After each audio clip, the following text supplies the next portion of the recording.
ನಮ್ಮ ಶಾಸಕರಾದಂಥ ಮೇಟಿಯವರು ಆರೋಗ್ಯ ಬಹಳ ಏರುಪೇರಾಗಿತ್ತು. ನನಗೆ ಬಹಳ ದುಃಖದ ವಿಚಾರ ಬಂದಿದೆ. ನಾಳೆ ನನ್ನ ನೀರಿನ ಹೆಜ್ಜೆ ಪುಸ್ತಕ ಬಿಡುಗಡೆ ಇತ್ತು. ಮುಖ್ಯಮಂತ್ರಿಗಳು ಈಗ ನನ್ನ ಹತ್ರ ಮಾತಾಡಿದ್ರು. ಬಾಗಲಕೋಟೆಗೆ ಹೋಗಬೇಕಾದಂಥ ಒಂದು ಪರಿಸ್ಥಿತಿ ಬಂದಿದೆ.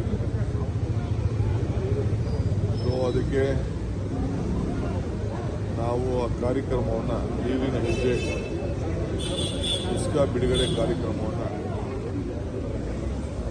ಮುಂದೂಡಿದ್ದೀವಿ. ಮತ್ತೆ ಮುಖ್ಯಮಂತ್ರಿಗಳ ಹತ್ರ ಟೈಮ್ ತೆಗೆದುಕೊಂಡು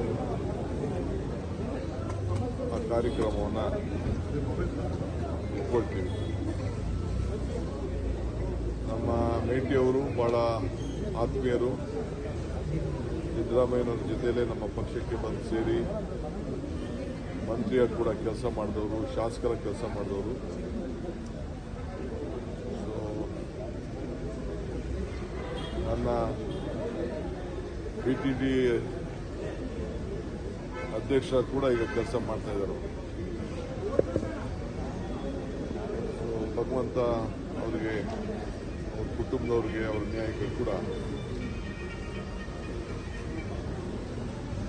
ಶಕ್ತಿ ತುಂಬಲಿ ಅಂತೇಳಿ ಪ್ರಾರ್ಥನೆ.